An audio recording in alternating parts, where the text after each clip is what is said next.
Hello दोस्तों। तो यह कृषि टॉपिक का पार्ट 2 है। पार्ट 1 में हमने 20 क्वेश्चन किए थे और इस में भी हम 20 क्वेश्चन करेंगे। ये आपके एग्ज़ाम के लिए बहुत ही इम्पॉर्टेंट क्वेश्चन है, तो इन क्वेश्चंस को ज़रूर से ज़रूर सॉल्व करिएगा। तो आपके स्क्रीन पे दिख रहा है हमारा पहला क्वेश्चन है कि भारत में हरित क्रांति का जनक किसे माना जाता है। तो जैसा कि आप सभी जानते हैं कि भारत में हरित क्रांति का जनक एम.एस. स्वामीनाथन को माना जाता है। तो option B is the correct answer. अभी हाल ही में इन्हें भारत रत्न से सम्मानित किया गया है, तो इसे भी ज़रूर याद रखिएगा, आप लोग भूलिएगा नहीं।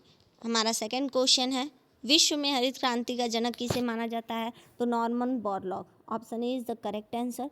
नॉर्मन बोरलॉग को विश्व में हरित क्रांति का जनक माना जाता है। हमारा थर्ड क्वेश्चन है, भारत में सर्वप्रथम हरित क्रांति की शुरुआत किस सन में हुई। तो भारत में हरित क्रांति की शुरुआत 1965-66 के समय में हुई थी।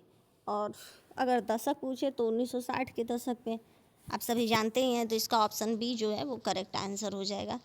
आगे की तरफ हम बढ़ते हैं। क्वेश्चन नंबर 4 है, उत्तर प्रदेश में अफीम का सर्वाधिक उत्पादन करने वाला जिला कौन सा है।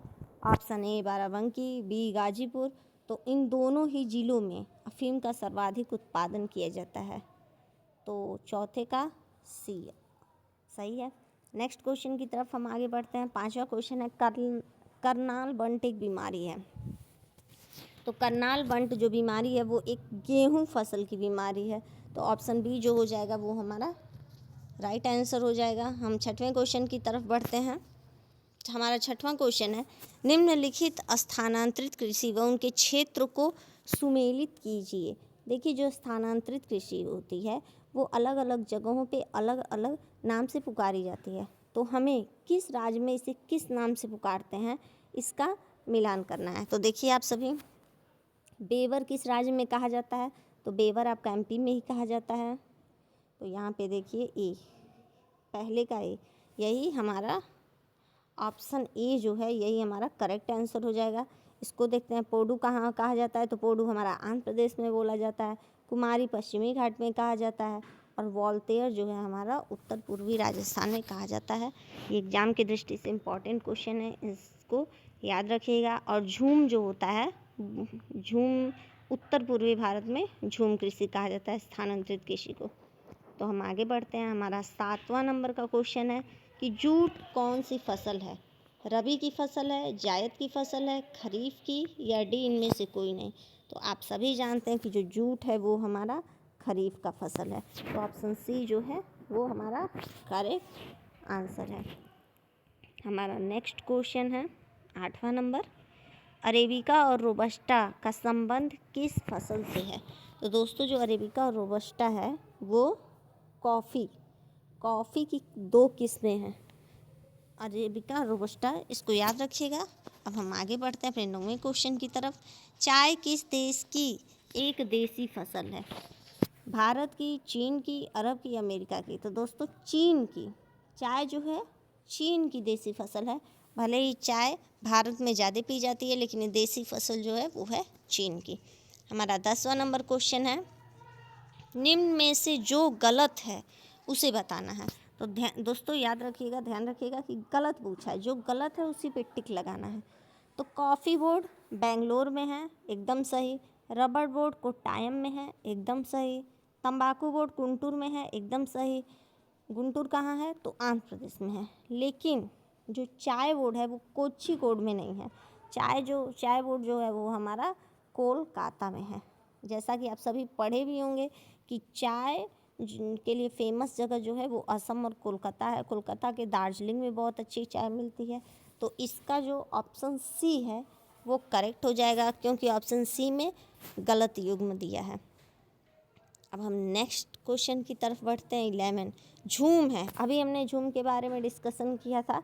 झूम क्या है, लोकनृत्य है, स्थानांतरित कृषि है, नदी का नाम है, या जनजाति का नाम है।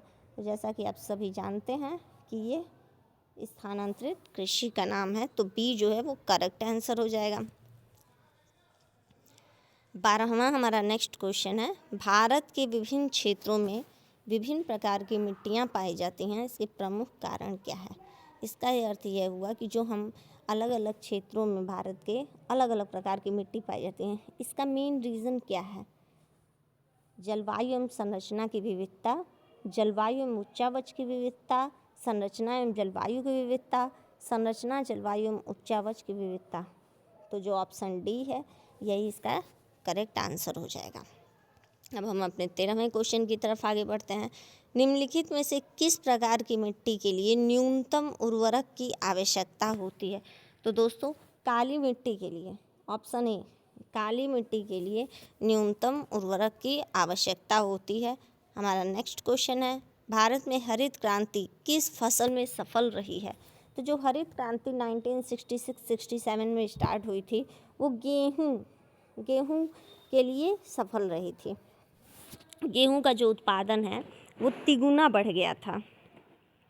अब हम अपने 15वें क्वेश्चन की तरफ बढ़ते हैं। हरित क्रांति का क्या अर्थ है? तो वृक्षारोपण है, कृषक क्रांति है, या कृषि के आधुनिक विधियों का प्रयोग कर प्रति एकड़ फसल की उपज को बढ़ाना है। तो अभी आपने पढ़ा था कि जो गेहूं की फसल हुई थी वो तिगुना उत्पादित होने लगी थी। तो ऑप्शन सी जो है वो करेक्ट आंसर है। इसमें हमने आधुनिक बीजों का प्रयोग किया था जिससे उत्पादन बढ़ गया था। 16वां, भारत में सबसे अधिक दाल का उत्पादन कौन सा राज्य करता है?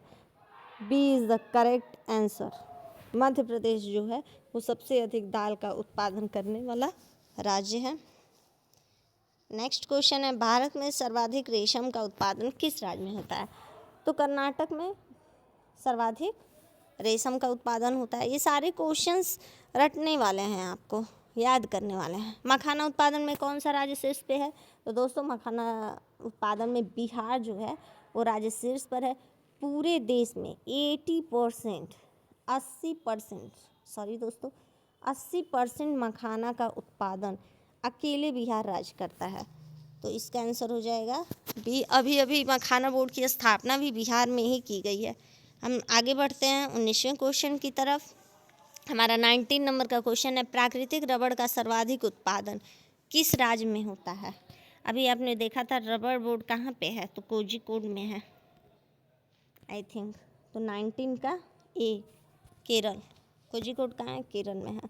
तो प्राकृतिक रबड़ का सर्वाधिक उत्पादन केरल में होता है। ऑपरेशन फ्लड की शुरुआत को हुई। ऑपरेशन फ्लड जो है वो ऑपरेशन जो फ्लड है वो श्वेत क्रांति से संबंधित है। और श्वेत क्रांति किससे संबंधित है? तो यह है आपका श्वेत क्रांति दूध उत्पादन से, दुग्ध, ठीक है।